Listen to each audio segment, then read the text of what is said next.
Hello, good morning! Kamusta? Sana ay okay lang po kayo. Ayan, once again, kung hindi ka pa nakakonect sa ating channel, please do subscribe and click our tiny notification bell so that you'll be updated every time we have a new upload videos. Ayan, disclaimer na rin mga idol, ang video ito ay para lamang po sa may bukas ang kaisipan at may malawak na pang-unawa. Once again, this is our topic for today's vlog.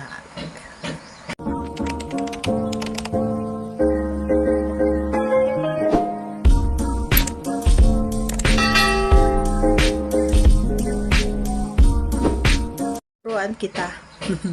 Tuturuan kita, idol, kung medyo bukas na yung pintuan ng iyong partner. Ayan. So, ano nga ba yung magandang posisyon dito? Okay? So, magandang posisyon para medyo magsara ng kaunti yung bukana.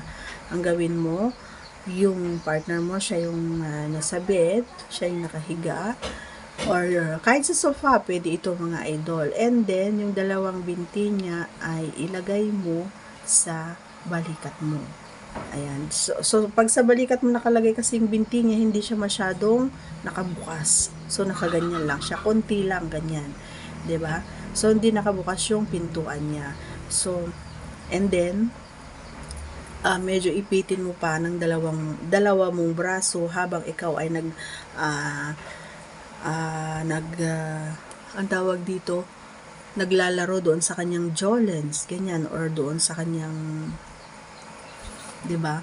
And yun na yung mafi-feel mo talaga na medyo nagsara yung kanyang pintuan.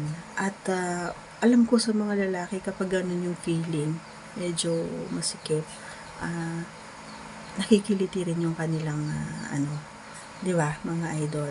So, minsan kasi kapag medyo nakabukas ay iba yung tunog, parang may hangin, 'di ba? May hangin kumbaga si Pipay. So, yun yung iniiwasan natin. So, yun yung gawin mong posisyon, pare ko, para medyo sumikip. And then, alam mo yung yung nakatalikod, nakatalikod,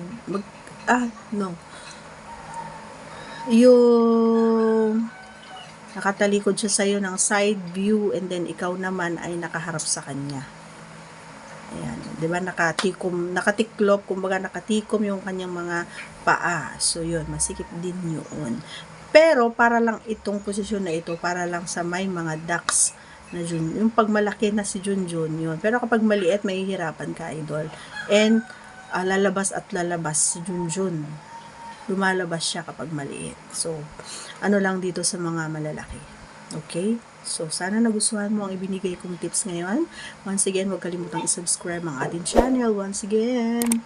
And click our tiny notification bell so that you'll be updated every time we have a new upload videos. Thanks for watching, everyone. Take care, cause I care. Bye!